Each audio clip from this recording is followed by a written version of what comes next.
Welcome back to the Sacred Purpose podcast. I have a guest today, Lindsay Keach Bronstein, and I cannot wait for you to meet her. She has come new to my world within the last year, and I feel so incredibly blessed to get to know her. She's an instant soul sister, brings a lot of vitality and joy to the work that she does as a human, as a friend, and as a practitioner and an expert in her field. And I cannot wait to share the wealth of wisdom and knowledge and blessings that she has to share. And I really do feel like this episode will be a blessing to anybody who wants to tune into this, who really wants to connect to their body in a really deeply nourishing way through the lens of wellness and thriving through midlife, through health crises, through all the things that we do as women in the ways that we work within our body. And Lindsay has a way of really traversing the science and the spiritual and that relationship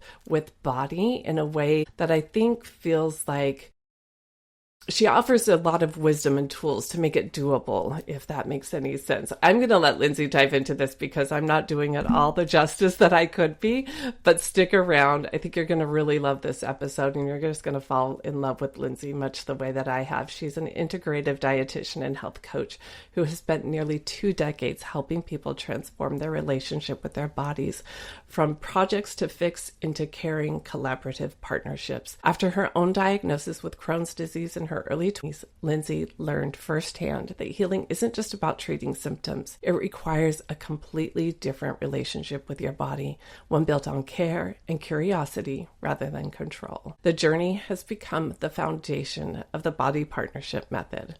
Okay, so you already know she's speaking my language right to my heart. Let's dive in. Lindsay, welcome to the show. Can you just give us a little bit of background on you and where you're at today?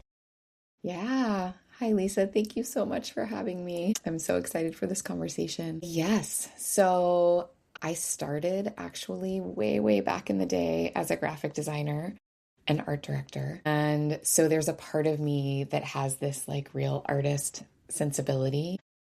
And I think that really resonates with you and a lot of the work that you do. I just feel like you exude this beauty and embodied spirit that I'm so grateful for. And I know all your listeners are also so grateful for.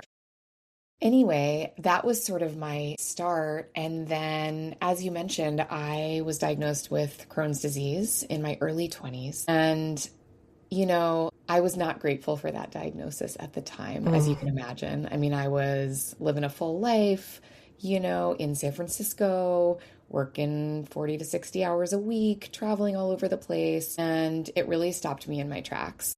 And now I see that and feel so grateful for the fact that I have this body, this really kind of exquisitely sensitive body that really spoke to me. Like it really sent me some very clear messages because I, at that time, was definitely a very type A kind of charge ahead person. And, I think for me, a lot of my softness and emotion was landing in my gut. And so what that kind of forced me into at the time, I'm not going to say that I went willingly, but at the time, it really forced me into this journey of trying to fix it. And at that time, I think that was my attitude. I was like, let's just fix this. Let's get it out of here, get it under control. Obviously something's broken. So we need to figure out what the tools are going to be to make it be unbroken so that I can carry on with my life, living my life the way that I think that I want to do it. And so that looked a lot of different ways. I mean, I did the allopathic kind of traditional medicine approach. I got into functional medicine. I was doing acupuncture and I saw a naturopath and I was doing yoga and therapy. And I mean, you name it, I was sort of like scrambling around, continuing to live my life and doing all these things kind of around the edges, right? In the early Isn't this what we do? Yeah. Yeah. And I had an amazing coach. And at some point in my work with her, she gave me some tough love. And she said, Lindsay, I would love to keep working with you. And something has got to change. You cannot keep relating to yourself in this way and relating to, your healing in this way, nothing's ever going to change. If you keep trying to add more, eventually that led me to do the work that I'm doing today. And more immediately, what it led me to realize is that I really needed to build a life that my body could live in and could thrive in. Ooh, I love that. And so my illness really illuminated all of the ways that was not happening. And it was a hard lesson to learn at that age. And now I'm so grateful because it started me on my path to doing my soul's work. Yeah.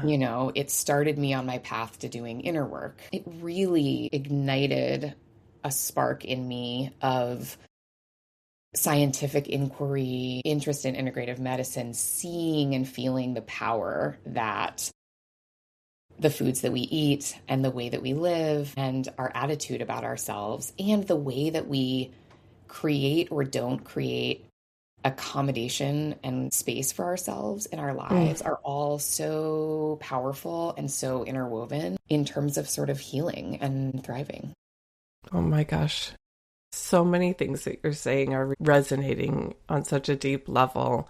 And I don't want to overwhelm my response with everything, but essentially there's a lot of hell yes happening inside my body, but there's also this softening that's happening of hearing and recognizing truth to the words in my body, feeling like, yes, this is what we crave. It feels seen in a way. And I can't help but think that there's other women feeling this too. And I think it speaks, actually, whether it's been Crohn's disease or in my case, breast cancer or something else, these exquisitely sensitive bodies that you described is, you realizing you have this exquisitely sensitive body.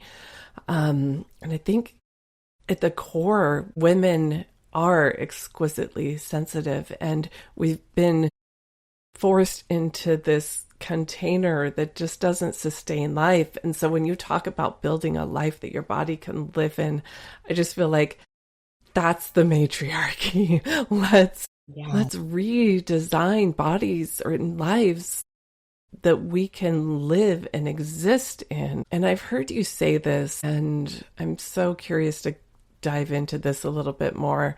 I have a feeling where it leads me, but I really want to hear this from you when you say the body is often the last frontier for so many conscious soul-led women. I was wondering if you can tell me a little bit more about that. Yeah. I think that, I'm going to caveat this by saying this is not true for all women, of course, or for all people. But I think that there can be a way in which we have done so much work and so much growth in all of these other areas of our lives. We're doing our morning practice. We're in it with our abundance work and with our spiritual work. And we're, killing it on the career front. And our bodies can be this real tender spot where because we did not have the benefit of growing up in a matriarchy, because our bodies have only been really immersed in this, patriarchal, colonial, capitalist society where bodies are productivity machines. In this value system, our job is to produce and to be online all the time, to have as much uptime as possible. We have sort of this, healthism, cult of health. Women's bodies are supposed to be small. And there's huge profit to be gained by keeping us kind of in this frenzied way, always trying to perfect and optimize and fix.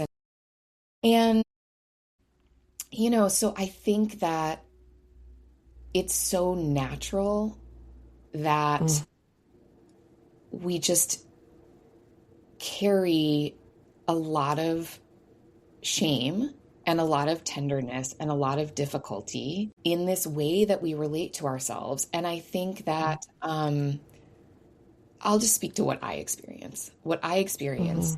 And I'm so enmeshed in this work. I mean, I've been doing this work for years. And what I still experience is that this huge part of me knows the way that I want it to be. And then there's still this patterning and these tapes that especially are inclined to come up when we're in pain or when we're experiencing some kind of like rupture between what's happening or feeling of out of control. I mean, I'm in perimenopause right now, right? So this is like the prime example, like prime ground where we can fall into these old patterns. And what I also want to honor is that it's okay to want to make positive change in your life. It's okay to want to be getting out of pain. It's okay to want to feel beautiful and vibrant and juicy. Yeah. And there is the posture from which you approach it can make all the difference, right? If we're approaching that desire to change from a place of acknowledging our inherent worthiness and beauty and of truly wanting to give like the most loving, tender, beautiful care to this vessel, to ourselves, that feels so different and will land so differently than when we are approaching change from a place of not accepting ourselves. Yeah. Yeah. Like, I'll love my body after I lose the 10 pounds 100%. Versus I love my body, therefore I will care for it till we feel good inside.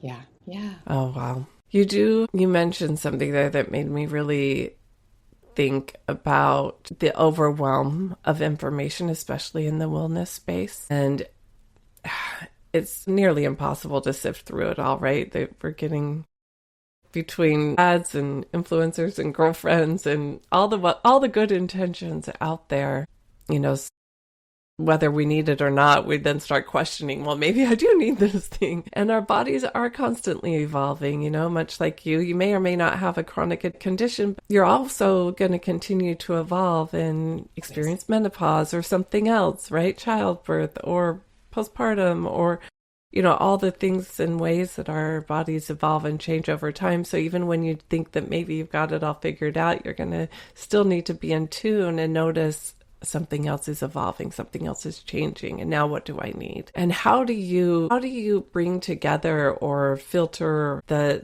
evidence-based world, you know, what's actually needed? Because there certainly is an element to that, and the intuitive and the embodiment of what you really need. That's such a great question. Yeah, so that's part of what I think is so powerful about this body partnership method is that we treat science as the map, right? But your body is really the compass. So I'll make that more specific. One of the things that we do is cultivate, and I know that these are practices that you have too. But so one really foundational thing is really bringing your body to the table in a clear and meaningful way. So for me, what that looks like is as part of my morning practice, when I'm connecting with the Great Mother and my ancestors, I'm also inviting my body to that part. So, and I ask like, hey, body, how are you feeling today? What do you need today? And that's part of the information. And for me, that's an iterative process that, I mean, I may do that same thing at lunch. Like, what do you need right now? Salad or soup? You know, some of us do this unconsciously, but a lot of us are also on autopilot, you know, and like, well, I was told that I should have salad for lunch, so I guess I'll have salad again, even though, you know, that may feel great on one day and then in another day or another season may not feel good at all. So there's this real kind of moment to moment touching in and connecting. And then there's what I call the body partnership lab. And that's where we really get in there and we say like, okay, we start with listening. And that could look a lot of different ways. That could look like symptoms that you're experiencing. That could look like doing a little meditation and seeing what comes up, right? That might look like, honestly, wearing a continuous glucose monitor or getting some lab work. That's all signals that your body's sending that we can listen to. And then we try to translate and interpret those signals. And that's where it can be helpful to have, a partner, right? Like if you are not yourself someone who reads research or has done a lot of clinical work, like this is where it might be helpful to have a dietitian or a guide or a naturopath or a functional medicine practitioner or your PCP, right? Someone who can kind of be a partner in that translation process. Yeah. And then we make an experiment. I am so into experimentation. So then we say, hey, I think maybe I'm feeling spacey and low energy because maybe my blood sugar's off a little bit. And so, because it's like happening every afternoon in the middle of the afternoon, and it's really a bummer. And I'm finding myself reaching for coffee at that time of day.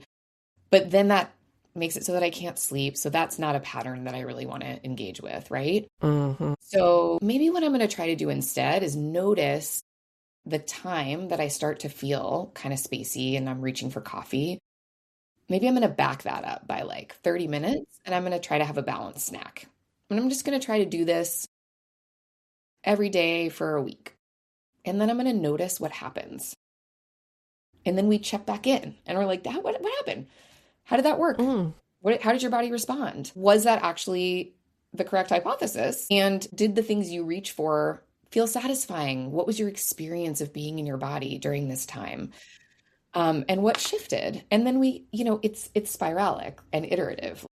There's always more experiments to do. Obviously, we're more interested in doing those experiments when there's something that there's a message that we got, right? That we're trying to respond to. As a clinician, I think, I will first scan for safety, right? Because I'm a big believer in intuition. I mean, I know that you have been a midwife and, I guide a lot of women through pregnancy. And one of my biggest things is, sister, if you have a craving, you honor that craving, because I think pregnancy is one of those times when our body speaks so loudly. Yeah. She's not going to let us get away with ignoring her. No. And there's so much wisdom in that. So yeah, I feel like if someone's drawn to something, if something has crossed their field, first we're going to scan for safety.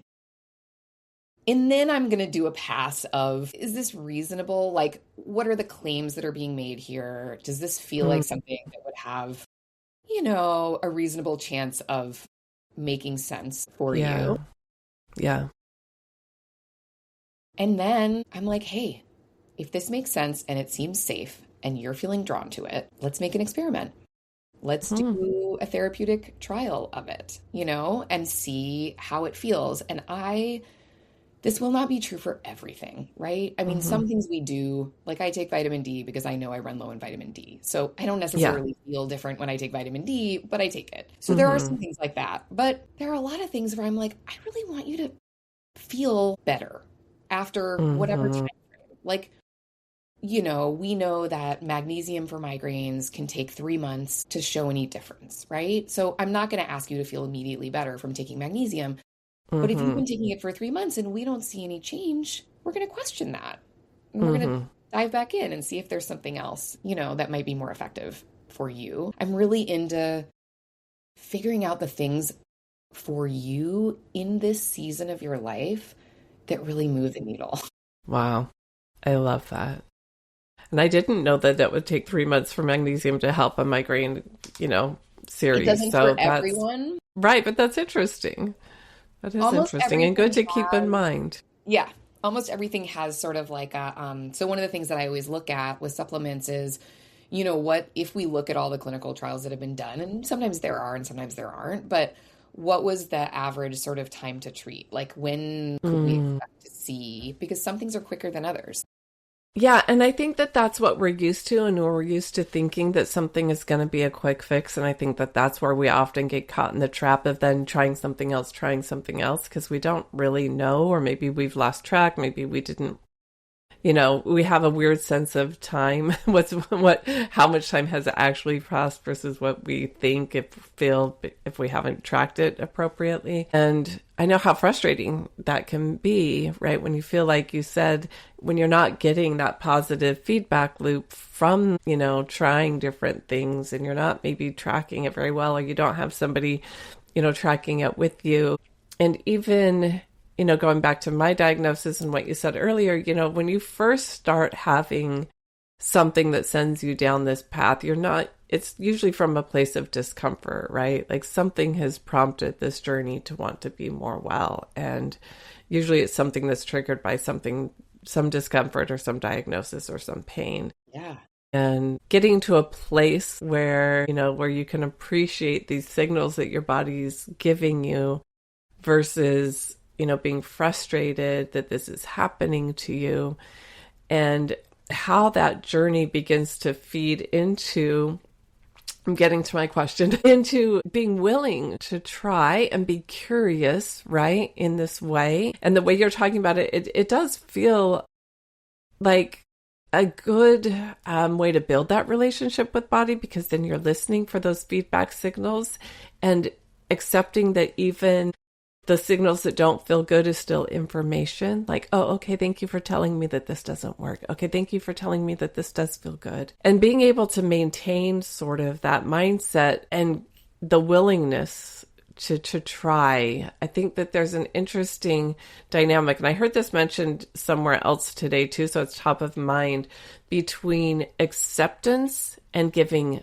up. And if you could distinguish the two for me, I think I would love that. I love that question. Again, I think this is like such fertile territory because, and this is something I've been thinking about. I will answer your question. It was a long question. I got there. I've been thinking about a lot. Is both, how do we accept ourselves fully and still work toward change, right? How do we hold that seeming paradox? And to answer that, I think it really does come back to that idea of, or that posture of, I am all the way worthy right now. And I am all the way whole right now. And that doesn't mean that my body is going to work perfectly or look exactly the way I want her to, or have the kind of capacity that I might want her to. And so it is both so human to want to always be in expanded capacity, right? In sort of like optimal performance. And the reality is that is not the human experience. Yeah. And I would argue that that's not even what we're here for. I mean, I don't know about you, but when I reflect on the biggest, richest growth opportunities in my life, there's almost always some aspect of moving through something hard or something painful and staying with myself and also moving toward healing, right? Like staying with yourself, not abandoning yourself, not layering. Shame is a terrible fuel source.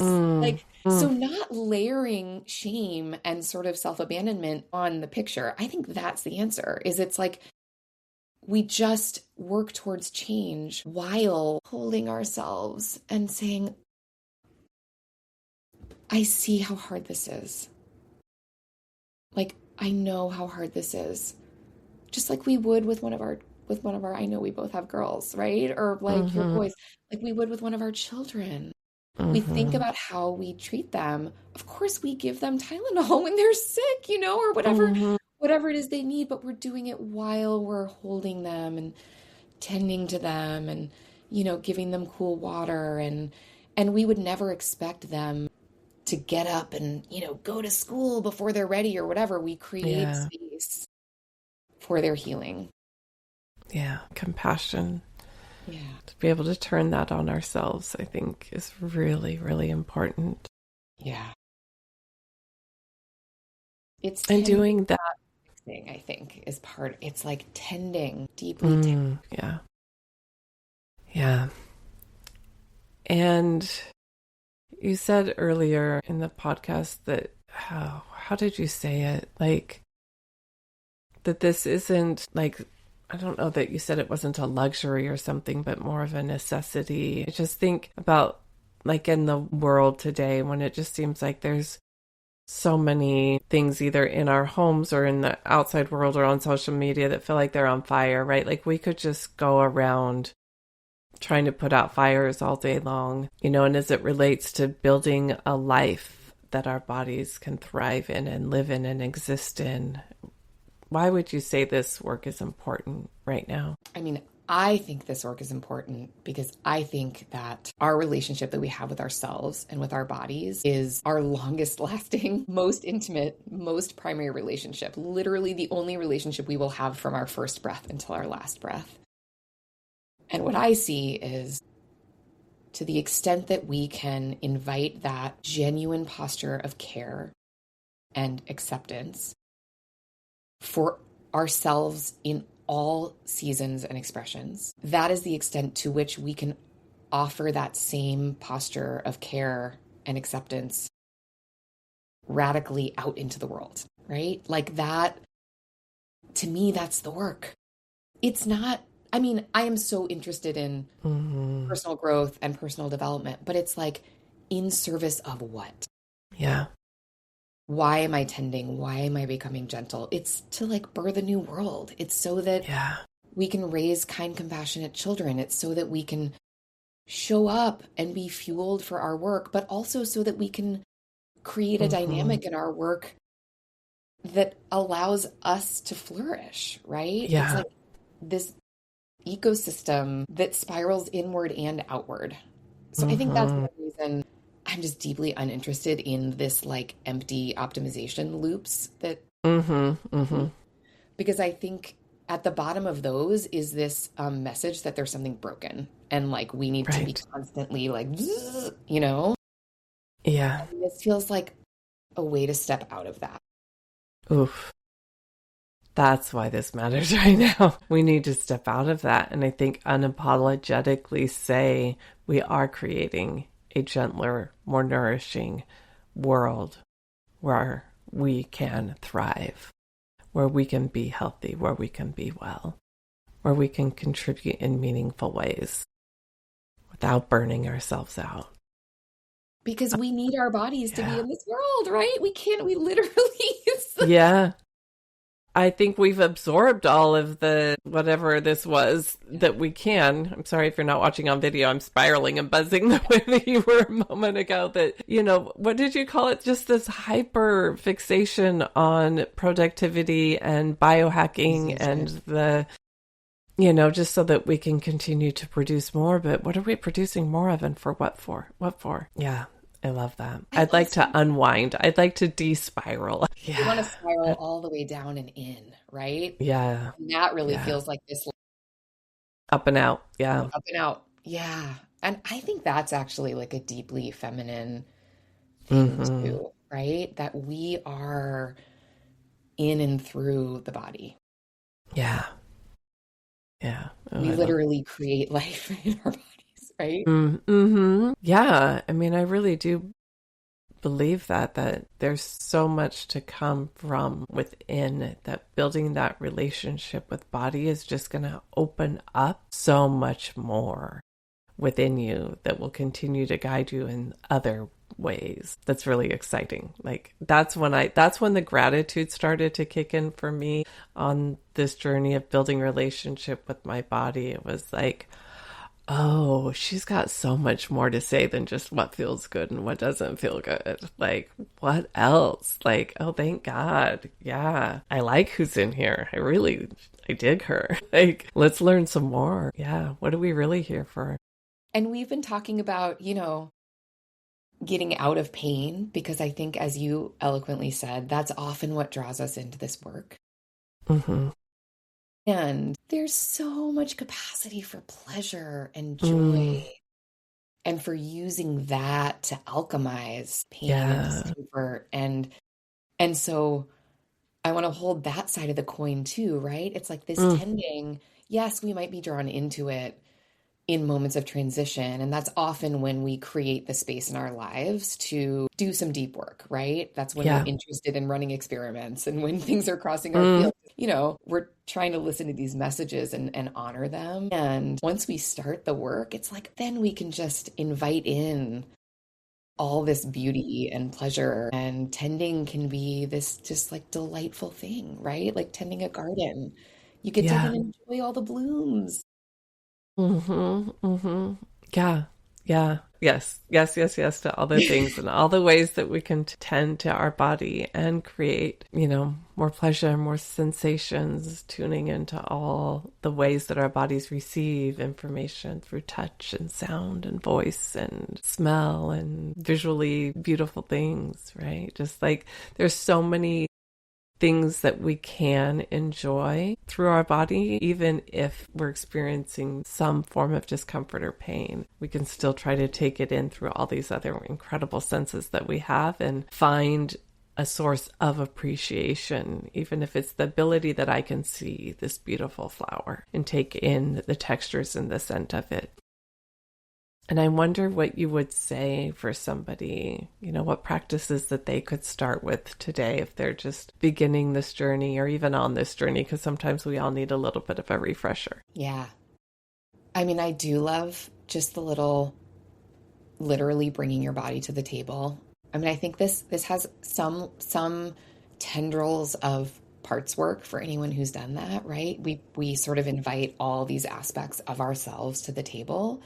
And so really treating our bodies as a partner, right? Like another being who we need to honor and check in with and sometimes negotiate with too. Mm, It's like any relationship. No one person is running the show in a good relationship. There's back and forth. And so I think, in body partnership, what that means is that sometimes we are like, hey, body, I have a big thing that I'm going to do, and I need to actually push beyond what might be your comfortable capacity. And then I will replenish, right? And then I will tend. mm, And then sometimes your body's like, oh, hey, you know what? I actually need some attention. Like I actually need to run the show now. And so you need to reduce your capacity in these other realms.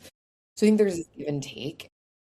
But yeah, that just really simple practice of like if you have a morning practice, or even before you get out of bed in the morning, just having that little conversation of how do you feel, what do you need, and seeing what comes up, and then seeing what happens when you take a little action that is honoring that, right? Like if what you hear is, I need rest, or I need nature, or I don't know. Now in perimenopause, yeah.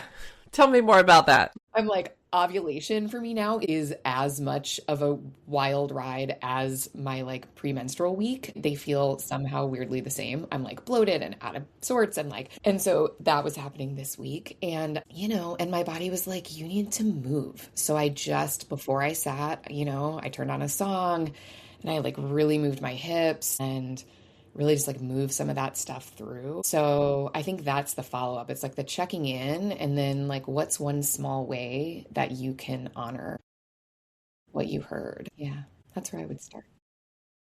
I like the gentle movements. I think sometimes just a little bit of that, like for me, when I'm asking the questions, like just a little bit of a swirl in my body is just like, Yeah. I have to kind of like sink into it a little bit and allow for a little bit of movement and see what really is coming through. And sometimes it's surprising, like,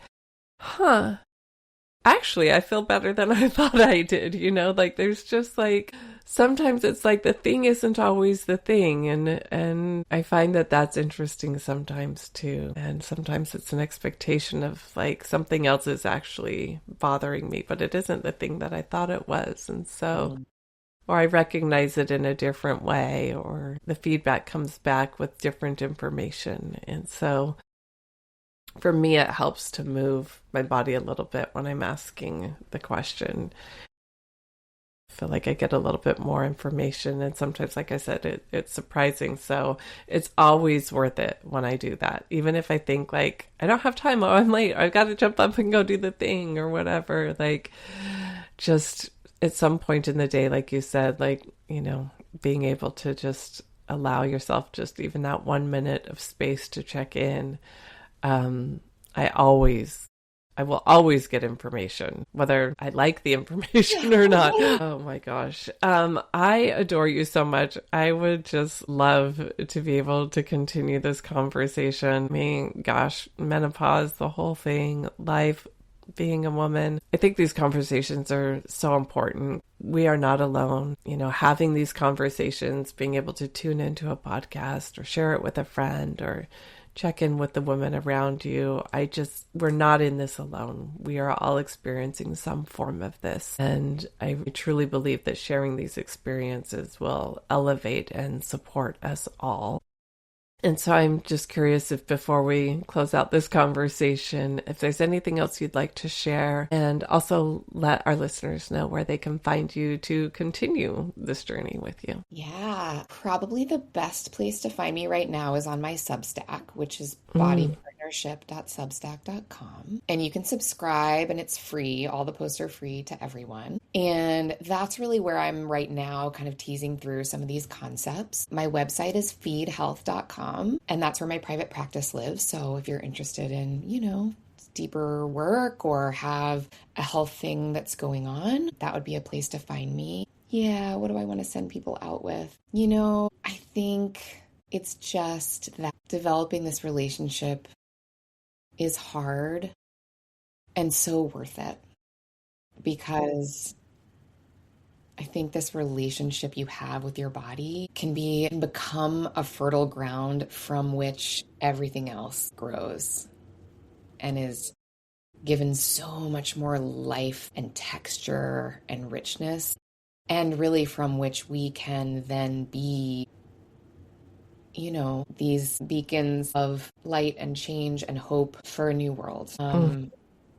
And yeah, I really see it as a way to go down and in, and then to spread out in right action in the world. Oh, yeah. Spread out in right action with the world. That just feels like it right there. Like when our bodies are in harmony, we are in harmony with the planet and the world. And so it feeds that. Lindsay, thank you. Thank you for your heart, your wisdom, this conversation. I think the world of you, and I'm so glad I get to share you with our listeners and obviously have you a part of my world and my sisterhood, and just really, really grateful for you. Thank you for being here today. Same. You're a goddess, and I'm so grateful to know you.